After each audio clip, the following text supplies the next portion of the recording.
Hello everyone, Charles Watts here, the Arsenal correspondent at Gold, joining you on Tuesday. We are getting there, people. We are getting there. Only 4 days away from that massive North London derby. Makes me nervous just saying it. What a huge game that is going to be at the Emirates this Saturday at lunchtime. We've still got a little bit of the international break to go. Some players played yesterday. There's more games tonight, and then that's it. Everyone heads back to their clubs, and we get the really busy period of Premier League, Europa League, League Cup as well, all kicking off before the World Cup in a couple of months' time. So lots and lots of club football to look forward to. I will talk a little bit about international stuff towards the end of this video because there were some good performances last night, and fingers crossed the rest who are going to be playing tonight come through unscathed before they come back to Arsenal. So we'll talk about that, a little bit of injury news. But I wanted to start today's video on Raul Sanllehi's interview that he did. I don't know if you've seen it yet. He did it with The Athletic yesterday. He spoke about Arsenal, spoke about his new job with Zaragoza over in Spain. It was quite interesting. It's caused a lot of debate. I've seen lots of comments about it on social media. Lots of blogs have written about it. And I just wanted to have my say on it as well, because I thought it was a really interesting take from Raul Sanllehi on his time at Arsenal, why he left, and kind of the structure that is in place now, really. And yeah, it was interesting comments.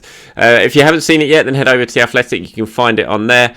A couple of quotes from it that I thought were interesting. Talked about his time at Arsenal. He said he loved it at Arsenal. He said he cannot imagine the people, the club, the history of the club. I felt I was at the top of the world there, but the last 10 months they were horrible. I had to lay off 55 people without knowing I was the 56th.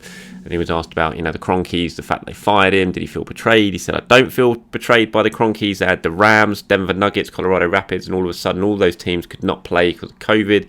You still had to pay the salaries. You did not have guaranteed broadcasting revenues.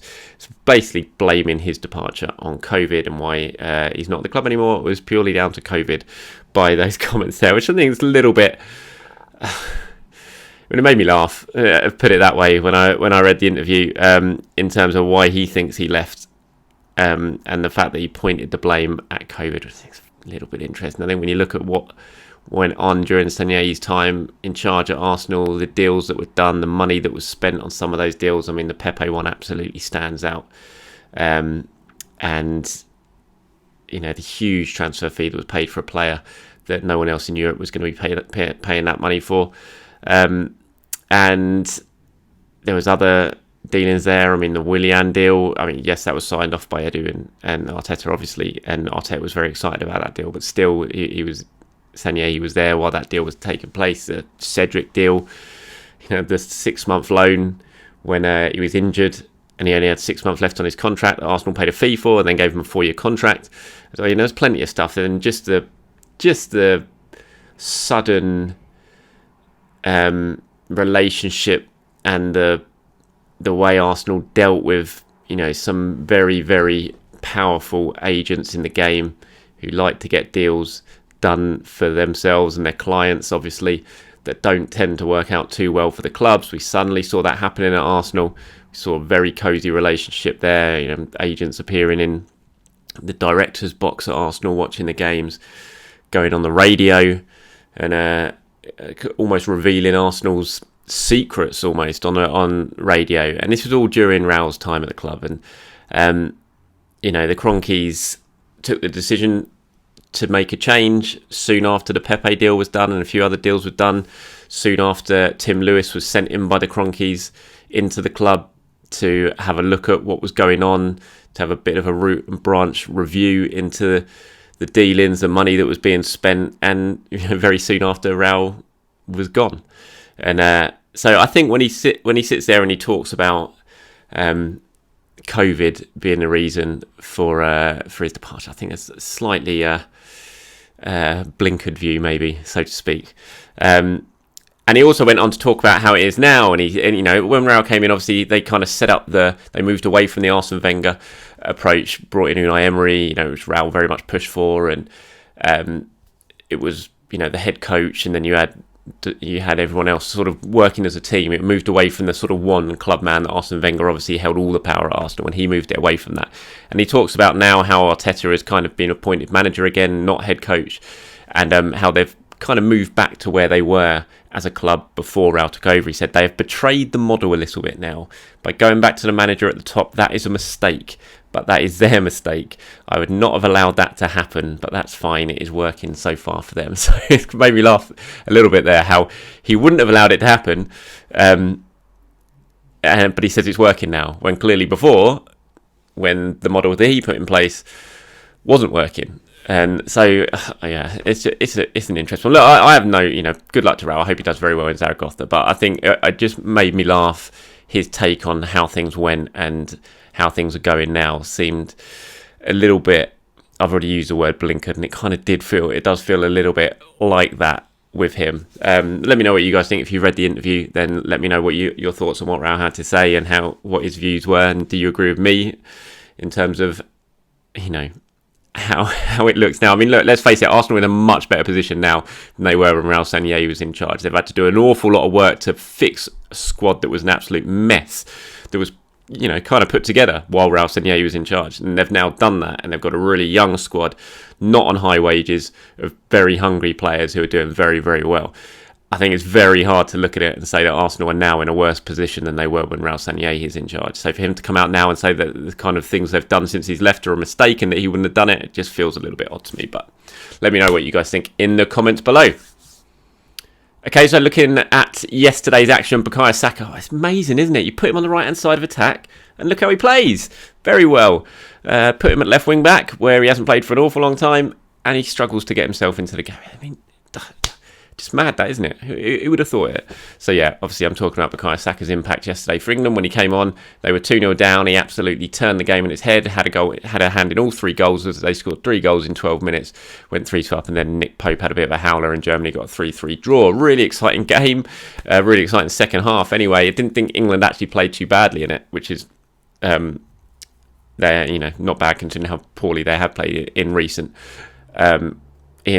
games. But I thought it was just brilliant watching Saka come on and just basically grab that game by the scruff of the neck. It wasn't just him. I thought Jude Bellingham was fantastic, and I thought Mason Mount as well took his goal really well. And that substitution, double sub when Saka and Mount came on, obviously changed the game a little bit. It just makes me laugh though. I just can't get my head around some Gareth Southgate's decision making. And look, who am I to question him? I'm just I'm not trained in the game, whatever, but still, playing Saka at left wing back, as soon as you saw that team against Italy, you thought, what are you doing? Why are you wasting him there? I mean, the thing is, Saka is so good, he can play in that position. We know he can. We've seen him do it for Arsenal before. Saka's so good, he can play anywhere. He's just a naturally gifted footballer who, as a manager, you can turn to and say, all right, I want you to play here. But why would you play him there? I just don't get it against Italy, especially when you have a couple of left wing back options there. You had Luke Shaw in the squad, you had Ben Chilwell in the squad. So just play one of those. And if you're not going to play Saka, leave him out, put him on the bench and then bring him on as right wing, as you did last night. And just look what he can do. But for me, Saka has to be starting in the World Cup, no doubt about it. He showed it yesterday. I'm not sure if he will, because I'm still not sure on the system that Gareth Southgate's going to play. It looks like it's going to be 3 at the back, and then how do you fit Saka potentially into that, especially if you're trying to play Phil Foden where Gareth Southgate is. For me, I'd love 4-3-3, have Declan Rice as a holding midfielder, then have Foden and Bellingham ahead in those interchanging roles, kind of like at Arsenal when you've got Odegaard and Xhaka in those 2 roles. You can give Foden more freedom to support the front 3 and have Bellingham a little bit closer, using his box-to-box capabilities to play closer to Declan Rice. And then you just have a front 3 of Sterling, Kane and Saka. Job done. But I don't know, maybe that's a little bit too simplistic for me, and there's obviously other things going on. But it was brilliant to watch Bukayo Saka come on and turn things around at Wembley last night. So fair play to him. I still can't believe that Ben White's not in the England squad. It's just mad when you're watching Harry Maguire do what he did yesterday. And I feel sorry for Maguire, because he's been hung out to dry by Gareth Southgate, if anything, because he's just not played any football. He's so rusty. His confidence must be absolutely on the floor. So why is he playing? Why is he in the squad? It makes absolutely no sense. And that sort of error that we saw yesterday, or the more than one error that we saw in that second half yesterday, it's just bound to happen. And he's just being hung out to dry by Southgate. And both of them are as bad as each other in one way. Maguire on the pitch, but Southgate even more so for actually picking him and putting that situation, especially when you're leaving Ben White, who's playing so well, yes, at right back, but we know he can just easily slot into the centre back. Just bring Ben White in, bring Tomori in. You've left Tomori out, and you're playing Harry Maguire. It's such a baffling decision. But for me, Ben White would absolutely be starting at the World Cup. I play him next to John Stones in a back four. You've got two progressive players, can play out from the back. I'd have Aaron Ramsdale behind him if Pickford's injured. I think Pickford will be fine, so he starts. But why on earth you'd bring Nick Pope in to it when you're asking a goalkeeper to play out the back, for which Gareth Southgate does? It's what Pickford's so strong at. So if Pickford's not there, why on earth you're playing Nick Pope rather than Aaron Ramsdale in that position when Nick Pope can't play the ball out from the back, as we saw last night? It's just more mad decisions. But anyway, again, who am I to say that? But anyway, brilliant to see Bukayo Saka. Congratulations to him. Injuries-wise, Partey, Tomiyasu and Tierney all now back at Arsenal after a very difficult international break for all of them. Partey obviously didn't even get to play. Tierney played a little bit and came home with his head injury. Tomiyasu played one game against against USA and has now come back. Arsenal released a statement yesterday on Tierney. They haven't done on anyone else like Thomas Partey, but on Tierney they did. And they just said Tierney has returned to the club from international duty with Scotland. Our defender is back as a precaution after being substituted due to sustaining a head injury whilst playing in a UEFA Nations League fixture against Republic of Ireland. Hopefully it is just a precaution on Kieran Tierney. As you know, head injuries, everyone has to be very, very careful with it. I think the protocol with a concussion is about a week, isn't it?